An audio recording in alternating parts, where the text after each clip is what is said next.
Alright, welcome Mushin Warriors. Appreciate you guys joining us on another episode here at Mushin Mental Academy, where our objective is to provide you with tools for engagement and presence.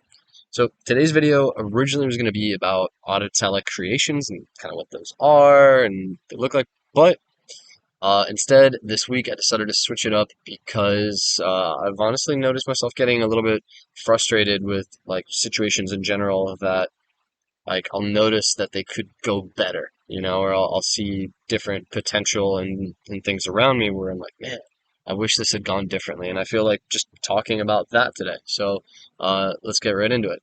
So what I want to discuss on today's episode is about how to deal with like stress, conflicts, or different problems that might come up in our lives.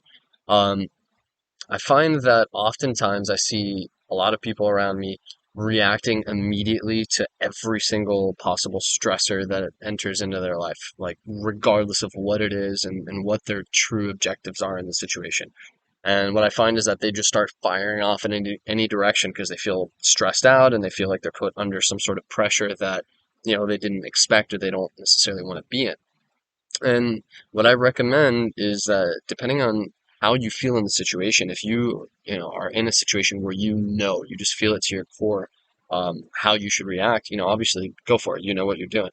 But if you feel like there might be any kind of conflict, like internally about how to react to a situation, or you're just almost so flustered by what happened that you're kind of looking for what to do, I would recommend taking a step back for a second, just breathing and being in it and then assess it for what you really want in the situation too, and about what your true objective is. Because then you'll find, or at least what I often find, is that there's a reason for why this situation is triggering me. Because most of the time I like to be at peace and in harmony with whatever's going around, and it almost seems like, again, it's like synchronistic with life around me. I get to be where I want to be, doing what I want to be doing. Um, so if I ever feel like that's not the case, or I'm put into a situation where it just feels very strange, if I don't know immediately how to react, I like to step back and then approach it from, kind of an angle of peace. That way, what we do is we're able to convert the energy we're given rather than just immediately display it onto the world around us.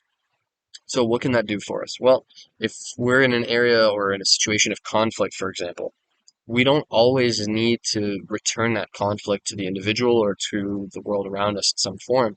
We can take it and process it and understand that maybe something else is going on with either, that situation or that individual, and we can choose to approach it from that angle instead. And then what happens is we're able to take this energy that, is extremely evident, it's clear, like we feel this energy when a conflict arises or when something is launched at us, but we're able to take that and convert it into something that will be beneficial for the world rather than something that's going to be destructive to what's around us. So that's going to be my 2 cents for the day. Hopefully that's helpful. Let me know in the comments what you guys think and how you like to approach these situations. Um, but yeah, appreciate you guys. Happy Friday.